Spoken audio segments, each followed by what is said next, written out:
All right, good evening, everyone. Welcome to the third day of week 2 of the Fort Meade Cup. I am Matt, also known as Sniper, joined here by. I am Staff Sergeant Washington, also known as Logan Silvers. And I am Private Walker, also known as Tallow. Thank you. And we're kicking off the night with 41st Vikings against 501 Large Skill Gap. We're currently getting the last member in for the lobby. Just a heads up on what we'll see in the draft. 41 Vikings unfortunately had a last minute sub after the game time was supposed to start, so they do lose all 5 of their bans. So they will be letting the ban timer expire on all 5 of their bans. 501 Large Skill Gap will, of course, have their regular bans, which we will definitely be able to talk about, and we'll talk about both of the comps. I'm very excited. How about you, Wash? Yeah, I'm super excited. For those of you who are curious about the rules here, so essentially to make everything fair and balanced, any and all um, rule calls are made by any of the admins of the cup right now, along with input from both teams to make sure that we are making fair and balanced changes. Previously, we did a quick call for adding Smolder back into the game earlier this week on the 13th instead of the original proposed 14th due to LCS including it in their rank. So a lot of these calls are kind of made on the fly and everything like that. All teams are in agreement of the no bans right now, and so we're moving forward with that. But draft has started. Yeah, I'm looking forward to it. What about you, Talo? What are your thoughts? Very interesting how they're starting off with the bans for the jungle and the mid lane. It's We really need to see some more bans that are going to diverse their pool, though. This team isn't exactly a team that's on any particular weight of their teams. What do you think, Matt? I know that 41st Vikings does play a lot of Malzahar, so definitely an expected ban. I didn't participate in the draft prep for 501 Large Skill Gap today. Thankfully, our second coach, who we always neglect to mention, is helping with that. So, Coach Mason helping, and we got a Tryndamere ban coming in as well, which is a nasty top lane option. So it's good to take that off the board, especially if there's a Vikings player that does play on it. We have Mordekaiser first pick. Mordekaiser's first pick is pretty interesting because you can really kind of play against that, right? You can change it up. But at the same time, Mordekaiser's doing pretty strong right now with some of the magic items that have been added to the game. So I'm definitely excited for this. And we see the Shen pick on the 501st side. I don't know if that's going to be a Shen top or support. He's kind of been floating around recently. Do you know if Shen ults a teammate and is then ulted by Mordekaiser, if it will cancel it or not? It'll actually have a very interesting interaction. So if Shen is inside of Mordekaiser ult at any point during the casting of his ult, he will still do the full cast of the ult. However, when he goes to teleport to the teammate, because technically within Mordekaiser's realm, that is the only portion of the map that exists, he goes to the very edge of the ult. He's still within it. So Okay. that being said, if the timing is done just right, Shen can escape Mordekaiser's ult. So he essentially has to use Shen ult towards the end of the Mordekaiser ult. Is that Well, that's the other thing. When I say the timing, it has to be exactly at the same time. Uh, I believe the cast of Shen's ult and Mordekaiser's ult itself are relatively around the same time frame. I'm not entirely sure. I have to go and check, but he cannot cast on anyone inside of Mordekaiser's ult because they technically don't exist anymore. right? His ult takes a couple seconds to channel though, whereas Mordekaiser's ult will just go in like Yes. a quarter of a second or something. Um, I'm curious to see. I can't wait to see what happens with that. That's actually an interesting little interaction between those two champs. I've had it happen to me as both a Shen and a Mordekaiser. um, You're just unlucky, aren't but you? yeah, just completely unlucky. But looking at the draft picks right now, so we have a Thresh and Trundle on the 41st side. So that's looking like a Trundle in the jungle. And then we have a Warwick and a Vygar pick on the 501st side. And it's very interesting to see the Warwick pick because I don't believe I've seen Sejuani's Flail play this champion before. I like the Warwick and Shen picks from 501st because they're brawly, bruisery type picks, and I also like the Vygar pick because of the cage, being able to block those melee champions on 41st from actually being able to get into the fight or out, depending. Um, we see a Fizz ban for getting Fizz out of the mid lane. Nice ban. Fizz has been very strong this season. He did get a little peg. Got taken down a peg because of the nerf to Storm Surge. Yeah, Storm Surge, and Ashe just a consistently good AD carry to take off the board. That Galio ban is not real, so don't mind that. It must have been a mistake. Yeah, don't worry. It's not real. Doesn't really matter.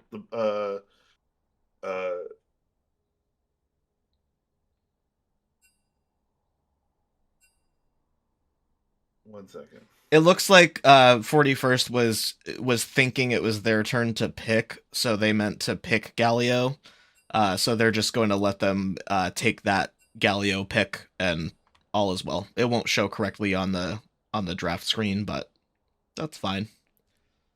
I mean, everyone's a little nervous. It's a Friday game, right? The first game jitters as they were, but yeah, no. If they are gonna go through Galio pick, that's gonna be.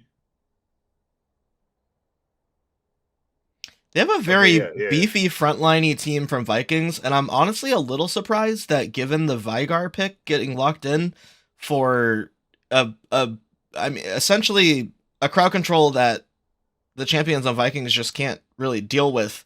I'm surprised that they are choosing another melee beefy champion. Misfortune pick from 501st, though. This definitely could have been a big Vayne game.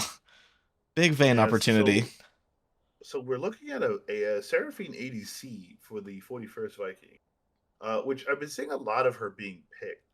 Who is playing mid for the 501st? Right now, the mid player for the 501st is looking like it's going to be Grimlock77. And actually, let me look at who that is. So, I want to spoil something for you. I don't like spoilers. I want to spoil something for you. Porter is playing AD carry, not jungle. No. There are two staple members of 501st not present tonight due to other obligations, and there had to be a little rearrange. Yes, there had to be a little rearrange done. Oh, that's going to be very interesting. So we have Porter sitting as the misfortune then, and the Warwick pick, which I just realized the 501st picked in order of the traditional lanes. Yeah, they didn't end up. I guess they didn't feel like they needed to lock in any certain picks early or late. So just the standard pick. To this. Yeah, I think they were. I don't think they were worried about. Well, they weren't going to get banned out, so they really didn't have to worry about anything.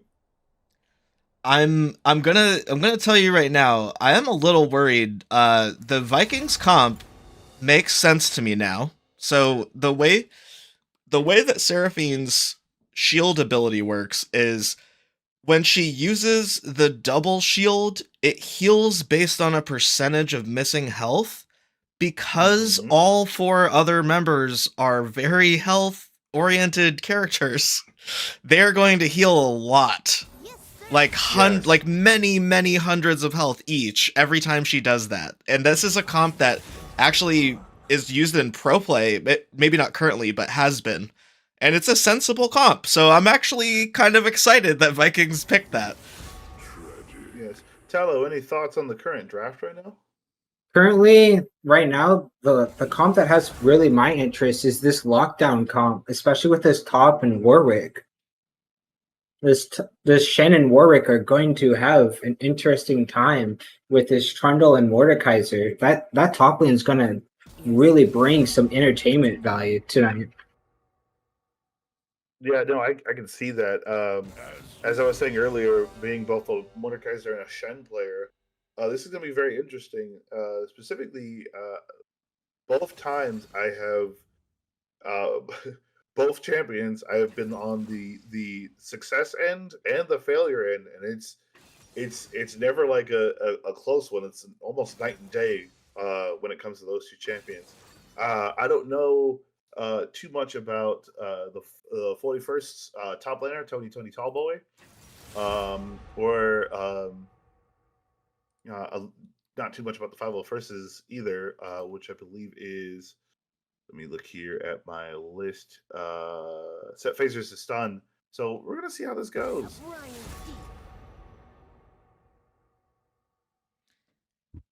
We've got the in-game lock-ins happening currently. The champion select phase is almost done, and then we'll be 3 minutes out from getting into our game in the observer delay. Prediction-wise, let's make just a quick prediction. I'm gonna make a definitely unbiased prediction that 501 large skill gap wins this game. How about you, Wash? I'm actually leaning towards the 41st Vikings. I love the team dynamic that they have right now. Specifically with the Mordekaiser and the Trundle. That's one champion takes somebody out of the fight, the other one just chases down, like hunts down the other, right? So they have a lot of potential here. But so I'm leaning towards the 41st. What about you, Tala? Well, it really comes down to me. I see a lot of lockdown. So even with all this push and being able to separate people, there's going to be a lot of deny and lockdown from this Vagar and from this Warwick and Shen. It's really gonna come down. Are they really gonna lock down? I'm really believing that 501 can really bring that lockdown into the Vikings. It's gonna definitely be up to top lane and jungle though. Porter has described playing AD carry position as I just get to turn my brain off and position my character. And we're gonna see. We're gonna see if he can live up to his analysis of his position this game.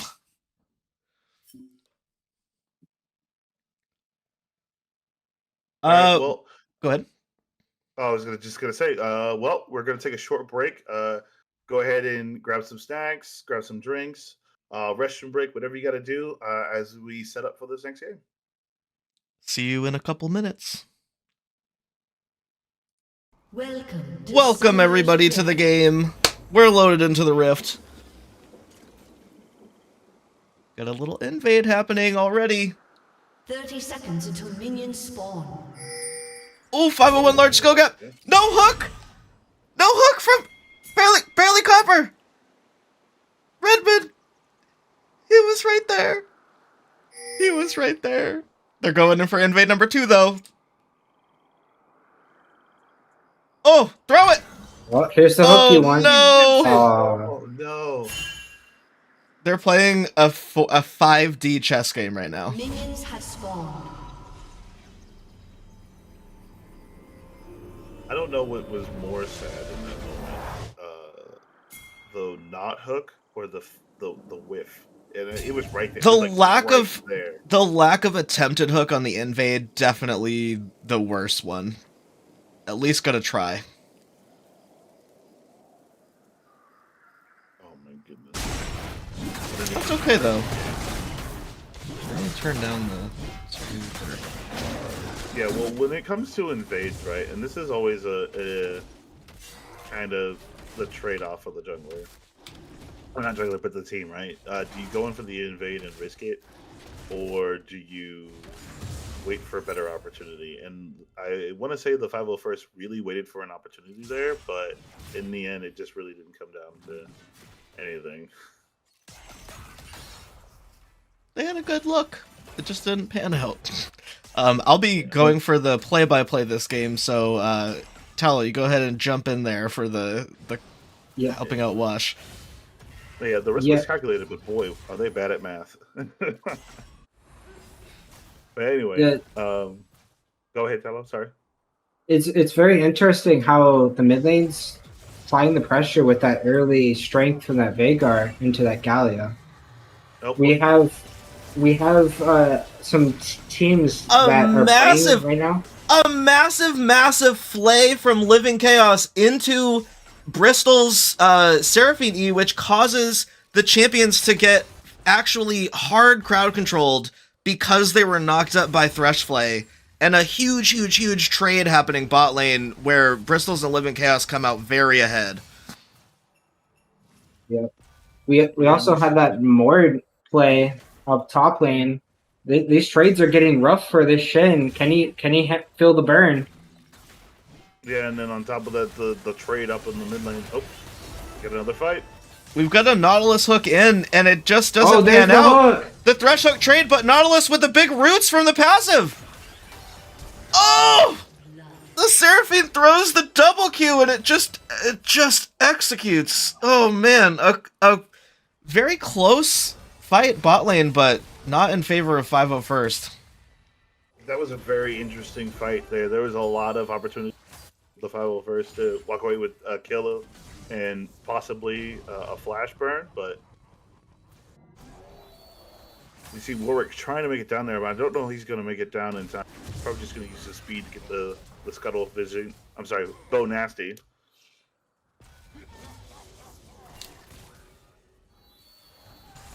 There's a lot of trading and activity happening in the mid lane between Grimlock and Mr. Thunder. Mr. Thunder being Galio having a little bit of MR just naturally built into his kit, and Grimlock playing Veigar, who just continuously builds up damage based off of how many times he's hit a champion. So this is going to be a very interesting interaction here. Do you know what Veigar's goal is this game? Trade, Wash? Oh, what is Veigar's goal again? He's just stacking. He's just stacking. We got it. You know what? We need to make a just stacking call out.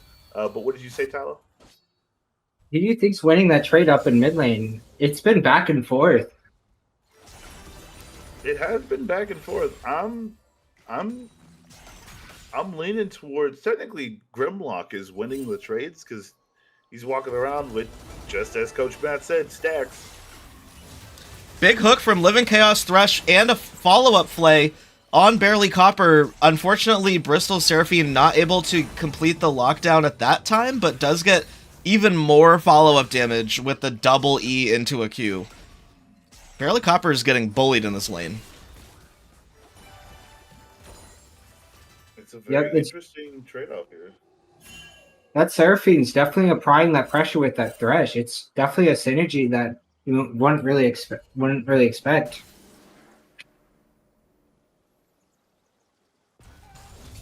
We see a move on to Grubs right now from 41st, actually, grabbing the major objective right now.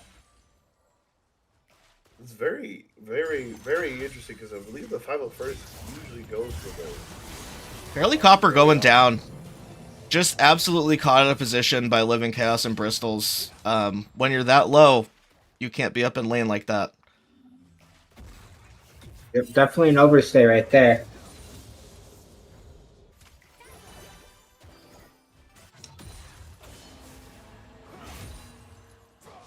Phasers has to be careful. While Shen does have a lot of max health damage, that Mordekaiser on Tony. Ooh, big Thresh engage spot. Oh, Warwick coming in for some kills, comes though. in the Shen. Absolutely good peel by the Thresh. It might have saved Bristol's. Nope, not quite. Nope, not quite. And then Shen with the TP back to top. That's a solid Shen play right there. That's how it's done. Definitely definitely Phaser watching the map. And a good trade under turret with the Shenq for the percent max health damage. What is this guy? Set Exactly. phasers to stun. How do you play that well? I think he took our last color casting on his previous game a little too close to home. Hey, he's been working hard this season. That's all I can say. He has been working hard. You know, he has been working. I'm not knocking any skill there. I'm just referring back to the Gwen game. Yeah. Probably took that hit from UB a little too hard and was like, you know what? I need to bring more of my A game. We got some. This a little bit more seriously. We got some big trade action happening top lane, and I'm honestly shocked that, given how quickly Tony Tallboy got his Mordekaiser passive stacked, that he didn't just use the ultimate on Set Phasers to stun to hold him in the lane and look for a kill. That was a pretty likely kill there. That was just not looked for. I think he's trying to make the ult for a more, like, I guess, bigger play. Oh, here's a play in the bot lane. They're starting to get their trades down, trying to punish them some more. Oh, there goes Mordekaiser. That's an ult. And we're not going to see Set Phasers to stun get out of this one, unfortunately. He also did walk out of his auto... Oh, no! Oh, my... He gets out! Oh. What? He even walked out of his auto attack blocking shield thing and set off the Mord passive, and it was a bait. He gets out. Tony needs one more item for that not to be a thing, and that's going to be that Rod Eyes, right? Rod Eyes combined with, Storm Surge now, those two things combined will make it to where that will never happen. Ooh, we got a big engage from Barely Copper flashing in to ensure that the crowd control does not get missed. And then a big hook from Living Chaos, though. And Miss Fortune has to flash out. She can't secure the kill, and unfortunately, Bo Nasty also getting killed because of a great roam from Mr. Thunder mid lane, and it doesn't quite work out for 501st again, even with what looked to be a good setup. What a very beautiful Galio ult from Mr. Thunder. That was absolutely gorgeous. I love that. And then the fact that Living Chaos 1v2 takes down Sejuani's Flail on Miss Fortune. And then the Nautilus with Barely Copper just trying to lock down that kill at least. That was a good play by the 41st. Things have definitely turned around from earlier in the season. Ooh, Loud Mutes just had a pretty clear opportunity to assist on a kill on Grimlock, who was very, very far up in mid lane, but turned because Bo Nasty came out of the jungle, and Loud Mute said, I'm a little scared. We have two fights happening, one in mid, one in the river. We've got a pretty big objective on the side of Vikings right now because of the 6 Grubs buff, and they're doing everything they can to secure it. We have a flash from Vigar with Grimlock barely getting away from that taunt. I'm curious. We see Bo Nasty looking by the Grubs. Ooh, we got another engage from Living Chaos. It doesn't turn into much, just a free flay, a tiny bit of damage. And Mute's getting pushed off of Grubs. For now. Uh-oh. We got a missed hook from Barely Copper, and that follow-up crowd control on the side of Vikings is killer. Oh, and we see Bo Nasty in a very precarious situation. Bo Nasty gets shoved out. That's going to be 5 Grubs to the 41st. For those of you who aren't aware of how important that is, the Grubs give a little bit of a damage boost to towers and other structures, as you see the purple ring around the tower now. And the 5 buff spawns little tiny minions, which you just saw in the bot lane. And then getting all 6 gives an extra minion that spawns. All that damage adds up. We've got Barely Copper back in the bot lane after a recall, which is nice and safe. But Sejuani's Flail, unfortunately, very low on mana, missing some health. they're still not going to be able to realistically look for anything on the bot lane for 501 without a gank. I want you to look at the item difference right now in the bot lane. Seraphine picking up the cheap boots and the Archangel staff. It's going very well for Vikings so far. Huge CS lead as well. 25 CS lead with the kills and assists to stack on top of that.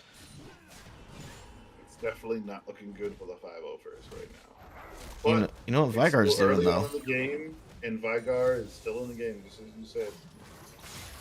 Uh-oh. Big hook from Living Chaos. Man. Seraphine E coming in and missing. Bo Nasty getting Shen ulted, but running away because Mr. Thunder with another huge Galio ult. You can't fight into that. And the Galio pick, historically, against 501st, has done some damage. It's doing damage again. The Galio pick is a thorn in their side. Well, Galio's always a safe pick with that ult. He's got... Oh! Barely Copper making up for the miss hook before with a huge hook onto Living Chaos, almost killing him with Ignite, and Bo Nasty and Barely Copper are looking for another engage. The Trundle Pillar pushes them off. Vygar ults and takes the free kill. Seraphine getting caught out. The cage just stopped the melee champions from moving. Where could they go? And 501st walks away with 3 kills. It was a dragon for Vikings, but the 3 kills for 501st were sorely needed. Yeah, it's that lockdown comp. They're starting to show that action with that lockdown. Yeah, this Veigar, that lockdown comp definitely switches things up. Bo Nasty taking some free tower hits there. The tall boy flashing in. Whoa, oh man! They're gonna kill. Oh no!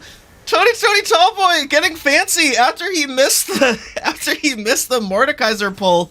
Unfortunately, did not get out and absolutely got slaughtered by 501st. The Vygar cage coming in big with the Nautilus hook. Both of those crowd controls were just too much.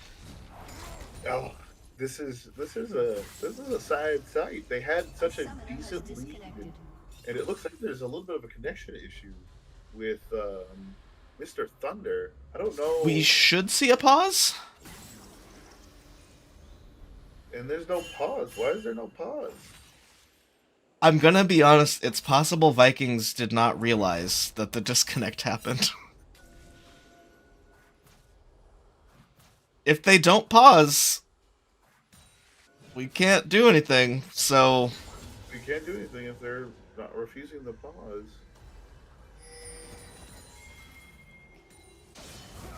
Well, we see another objective being taken by Mute's top side, so... Good neutral objective play so far, still from Vikings. 2 dragons, 5 grubs, getting the Rift Herald, and then mid turret taken by Grimlock, which is definitely good for the 501st. Oh, there's that reconnect. Got Nautilus and Warwick looking, but Nautilus turned around. Nautilus started to walk backwards as Warwick ran in, so. Bo Nasty had to also turn there, and they couldn't get anything. Big Trundle Pillar. That's a steal from a Shen. But set phasers to stun, stole the objective, and the huge Vygar cage made it so that, oh my gosh, Loud Mutes is going, but he can't auto-attack because Shen blocks the auto-attacks, and the Vygar cage is paying dividends. Shen is still alive. Set phasers to stun is playing the game of his life. Run! Oh my god! Oh this is incredible! God. The bot lane from 501st just getting so bullied, but it doesn't matter. The 501st is just winning. Game-wise, they're just winning everywhere. Grimlock is on fire with set phasers to stun. Absolutely huge map presence from both of them. And Bo Nasty seems to be communicating with them well, you can only assume, with how well they're all working together, and this is how you offset having a weak side bot lane, which in this case, it turns out to be 501st weak side, which is fine. If I'm not mistaken, wasn't the 501st, no, it was the 41st, was no weak side last season. Oh, for the team name. Yeah, for the team name, which was, I'm assuming, picked by Sejuani's Flail back in the part of the 501st. Or the 41st. So many squadron names. Oh. many ones. It could have been picked by him. That would make a lot of sense. But for the weeks for him to make that the nickname and then that be the weak side is very very particular name check. Well, sometimes you just get into a rut in the bot lane, and all you can do is just commit to farming and staying in the game. And if we look at the how in the lead Vikings were bot lane compared to now, it's not as big of a lead. And there's definitely a big late game damage spike coming from Misfortune if Sejuani's Flail can keep in the game, which he's doing very well. We got a lot of crowd control coming in from the side of Vikings. Huge Seraphine Encore. Galio taunt locking down Bo Nasty. Sejuani's Flail getting pushed out. The entire team, other than Mordekaiser, is down here for Vikings. And the catch, unfortunately, with the lack of Vygar, just made that an impossible fight for 501st to win. We see Grimlock running away, getting a good blast cone. Unfortunately, that's going to be third dragon on the 41st due to some mispositioning on 501st. That was a very interesting turnaround there. And, you know, as you were saying earlier, down on the 501st side, the 41st also has their own form of lockdown and engage. Yeah, the Vygar cage is critical on the 501st. Without that, they can't stop the Vikings from just rolling in.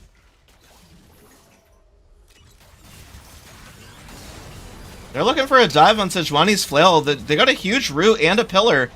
It's going to be a dead Sejuani's Flail again. Unfortunately, the hooks from Living Chaos have been huge this game. He somehow always manages to land the hook on Sejuani's Flail. And Loud Mutes is just barely keeping alive, and they even have the emergency Galio ult just in case. Just barely not working out in favor of 501st again. With no Vygar, they can't stop the 41st Vikings from running them down. This is a big game for the 41st, right? Previous games, they have done pretty good, and they've been increasingly getting better with each game that they play.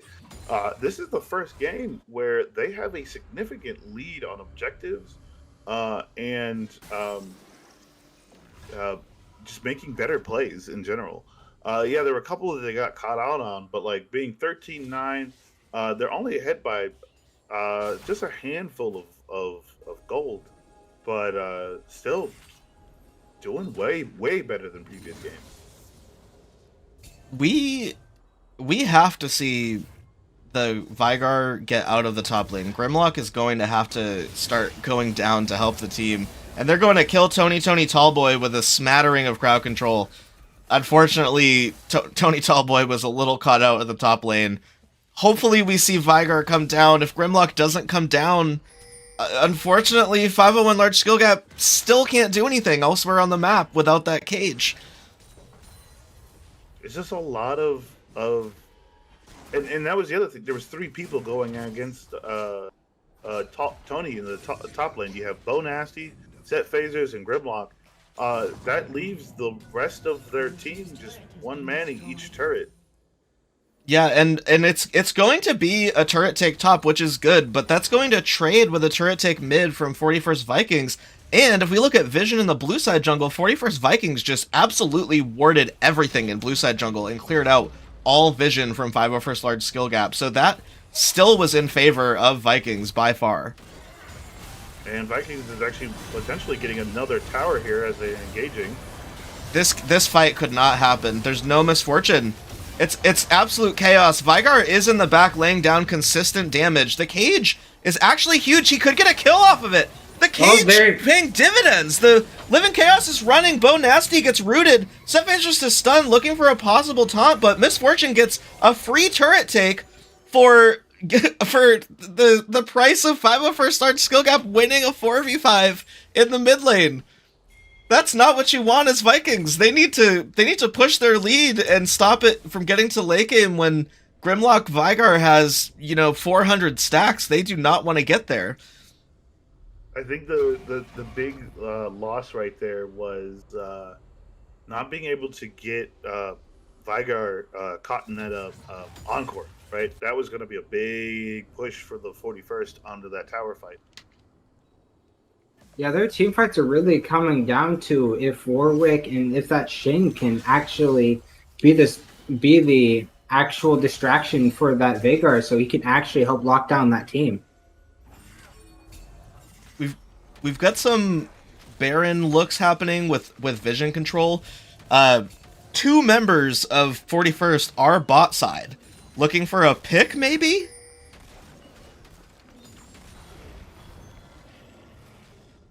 Now that looks like the Mordekaiser is just trying to split, and that Galio is making sure he's safe to split.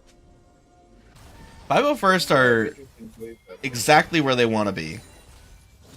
They're all grouped together. They've got Shen ult for the shield on somebody who gets caught out. They've got Vigar cage as long as Vigar doesn't get caught. This is what they're looking for. See some slightly aggressive positioning from the Vigar. Gotta be careful to not get engaged on, but... Yeah, Grimlock is in a very dangerous situation right now because he's technically no longer in the back line. Uh-oh, Grimlock just playing with enormous risk there. Tony Tallboy getting caught out. Massive amounts of crowd control going down, and the Galio ult comes in.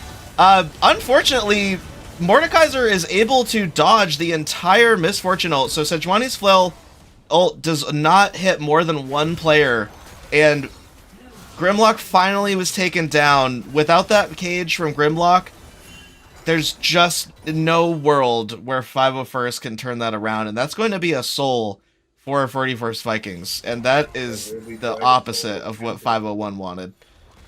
Chemtech Soul on the 41st right now is going to be pretty big.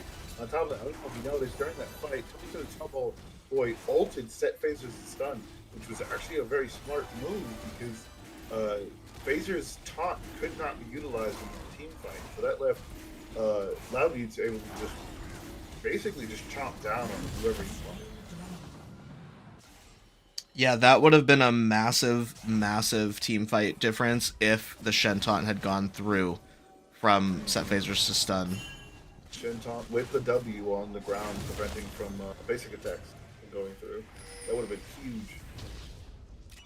A slightly missed pillar. Oh, we got a Galio flash, but maybe an accidental blast cone from a teammate there. I'm not sure what happened. It definitely a misplay on their part.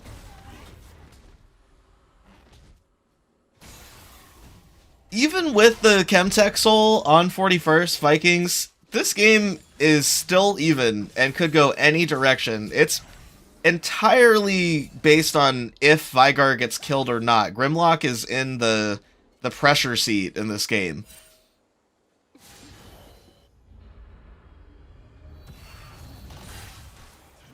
Can we get a stack check on Grimlock also? Oh yeah, let me get a stack check here. I got you. So looking at the stack check, we're looking at 248 stacks. 248. 250 as of right now. That's a solid amount of stacks for 25 minutes. Yeah, definitely a 10 stack per minute. It's definitely helping that he has those kills to give him those stats. Rush hook from Living Chaos with the lantern, pulling the Galio into the cage. Mr. Thunder getting crowd controlled. The Shen follow up with the taunt, the Misfortune ult from Sejuani's Flail. Huge damage and crowd control coming out. And unfortunately, when you have two champions into 4 and you're getting crowd controlled over and over, you're dead. This is going to be a Baron take for 501st. This is exactly what they need to swing this game.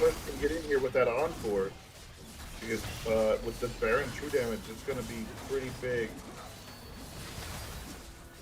Well, there's the encore. I'm not sure about that encore. Tony Tallboy was not even there.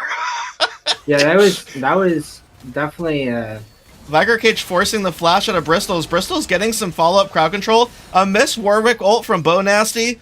Bristol's just making it out. The exhaust on Sejuani's Flail coming in huge. Unfortunately, Grimlock flashes and misses the Q, but presses the easy win button with the Vigar ultimate.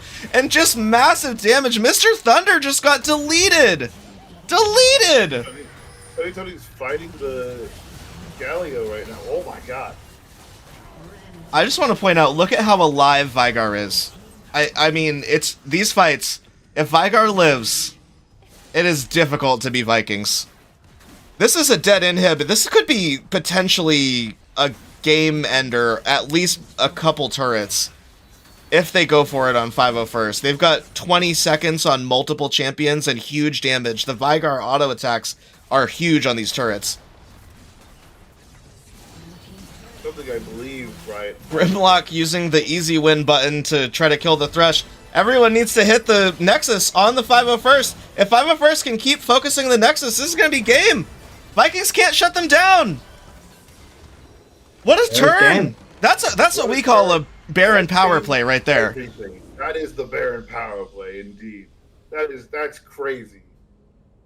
To go from being on your heels, like trying to swivel around, trying to figure things out, to just hard pushing mid right then and there. That was incredible. Do we want to pull anybody in for this? Yeah, let me take, let's see if we can get Grimlock. Actually, no. We're gonna get Jones. We're gonna get Jones on set phasers to stun. I think the momentum that Jones gave early game to pull them back was critical. I'm gonna steal him.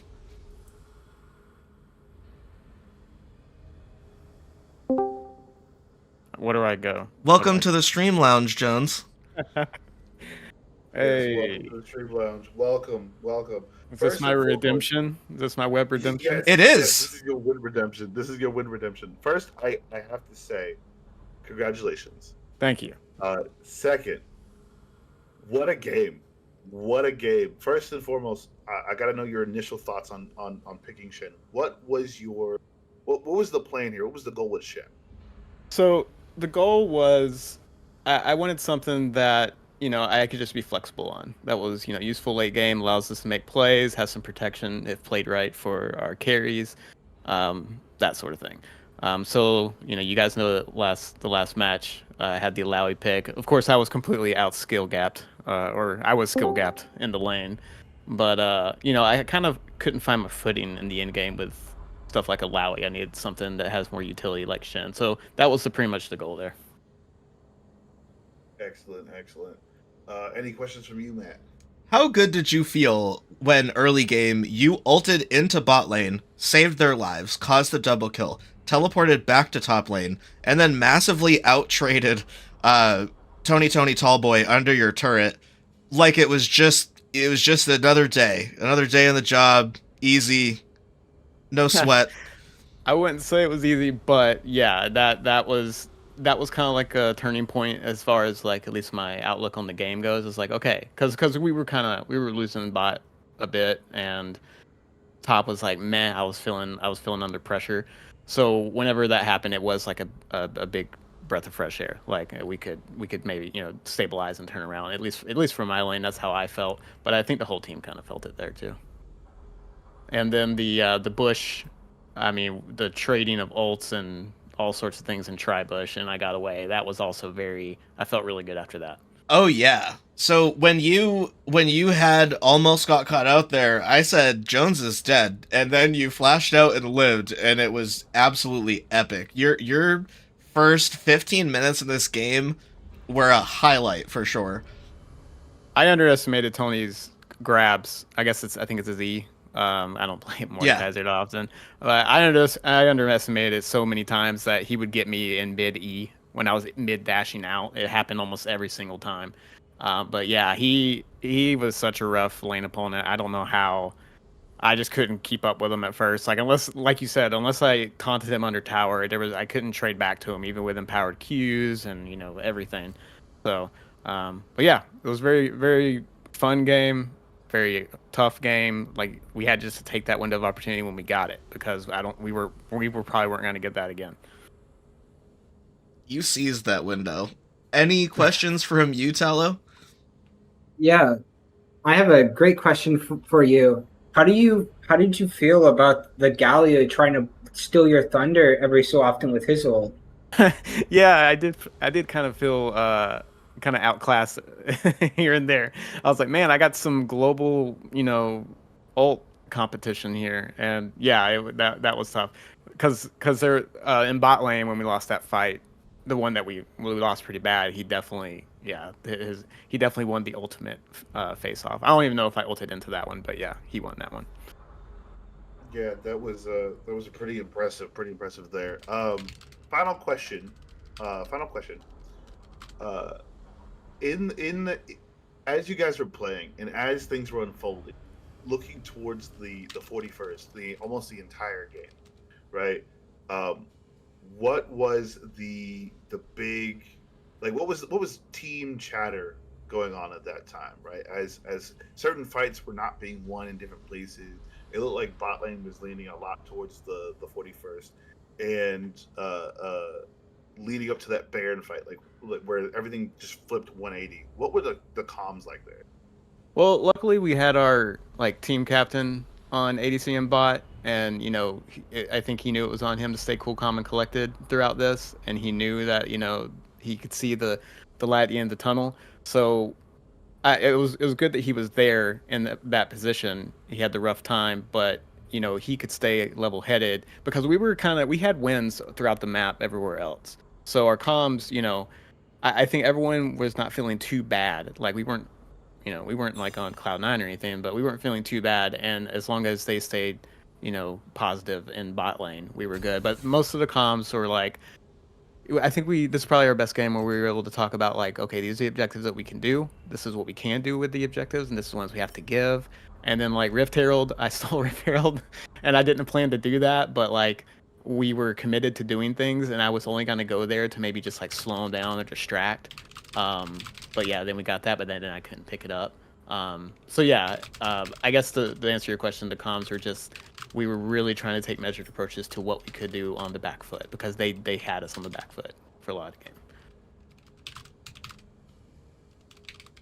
All right. Well, with that, thank you for joining us in the booth here. Any parting shots from anyone else before we go on a short break? That's all from me. Excited for next game. Yeah, Amen. thanks, Cal. It's fun. Great game, guys. All right, so we're about to go on a short break, but when we come back, we will have ourselves the next match, which will be the Ducks versus Hawks. 34th. Yeah, the Ducks versus the Hawks. The 41st. I'm sorry, 34th. Oh, so many names. 34th and 867. We'll see you right here, right now, in just a bit. Go 5-0 first.